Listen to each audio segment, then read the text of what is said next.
Look at this mess. Oh my Lord. Ugh. I just want to go back outside and play. Oh. So my husband and Arrows just left a little while ago, and I get left with the mess because believe me, when he's here, we eat, and then we go outside, we play.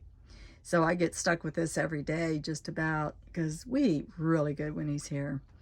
We enjoy our meals. So I'm going to clean this up. I'm going to get out some hot water and some Dawn and clean this up, and then I'll come back and we'll make some filet mignon. Somebody gave me this wand and they told me it had 3 charges in it. So all I did was say, ibbity bibbity bobbity boo. I'd love a clean kitchen. How about you? And look what it did. It cleaned that mess right up. Not only did it clean it up, it lit my candles, set out my ingredients, and gave me a new rug. I've got 2 charges left. So when I'm in my kitchen, I love to feel inspired. So, I always put a little full moon water in my oil lights here. I like to sprinkle some kind of oil on my counter depending on what sort of mood I want to set. Usually it's some sort of orange or lemon oil, something along those lines. Sometimes jasmine. Sometimes I like to jazz it up a little bit. And I normally have some Celtic music playing. I don't when I'm filming because, of course, copyrights. So I'm making beef filet mignon in the Instapot, and I'm going to serve it in the middle of Caesar salad. So let me get started. So I like creating my own rubs. We get a lot of rubs. Father's Day, my husband's birthday, stuff like that, Christmas, stuff like that. He gets a lot of rubs, and we go through them pretty quickly because he does smoke meat down at Black Rock. But I do like making my own rubs too from time to time. So today I'm feeling a little bit spicy. So I'm going to do what I do. Oh, I did half a teaspoon of garlic powder, a quarter of a teaspoon smoked paprika. I'm a Midwestern girl. I love smoky flavor. And then because I'm feeling a little adventurous, I did 1/8 of a teaspoon of chipotle chili pepper.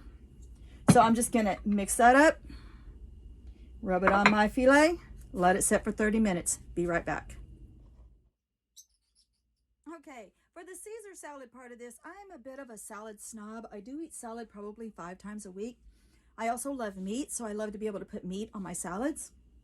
One time I was at a restaurant, we were at a chain, and I ordered their Caesar salad with seasoned blackened shrimp, I think it was. And they brought me out a plate of iceberg lettuce with a blob of bottled Caesar salad dressing and some salty, god-awful salty shrimp. I couldn't eat it. I had to send it back. I'm a salad snob. If it's Caesar salad, I want Caesar salad. Romaine lettuce. Price of romaine lettuce has skyrocketed. I've never paid over $3.99. Yesterday I paid $5.99 for my romaine lettuce. It's got to have Parmesan cheese in it, or I still don't consider it Caesar. So I'm going to put up a link to this recipe. It's by, I believe, Cookie and Kate. And it's mayonnaise, garlic, lemon juice, Dijon mustard, Worcestershire, finely ground salt, Parmesan, croutons, romaine lettuce. So here's all the ingredients for that dressing, and I will put up a link to that. So now let's heat up the pan and start the steak. So I'm not going to film this part because it's really loud when steak sears. So I like to get my Copper Chef. I like to get it really, really hot. The reason why I'm using Copper Chef down here is because I can just clean these up like lickety split. You would think I'd be using cast iron, but it's just too heavy and it's too bulky. It's too hard to store it. It's got to be dried thoroughly, overheat. There's just so many reasons why I just used Copper Chef. And when this thing gets old and icky, not even old and icky. When it starts sticking, I just get me a new Copper Chef. So I'm not going to film this part because it's very loud. So I'm just going to sear my meat on both sides very quickly.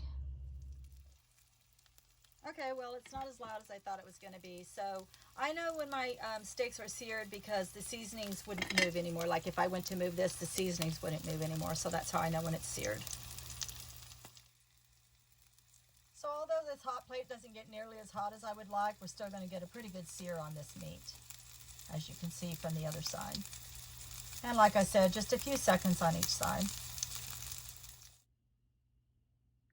Okay, so after it sears, then I put a trivet in the bottom of my Instapot.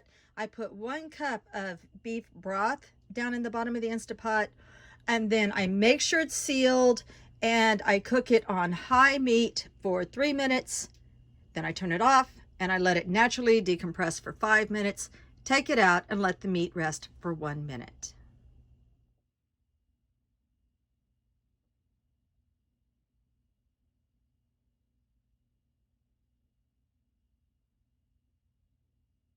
So I trust my meat thermometer way beyond any recipe. So that looks good. It's a little more done than I want, but we'll be all right. Okay, so then I'll let the meat rest for about a minute. It is a little bit more well done than I wanted, but it's still, you know, very tender, very juicy, very flavorful. I'll put up a link, like I said, to that salad dressing, the Caesar salad dressing. I'm going to get off of here now and eat some dinner, and bon appetit, y'all. Have a lovely evening. Blessed be.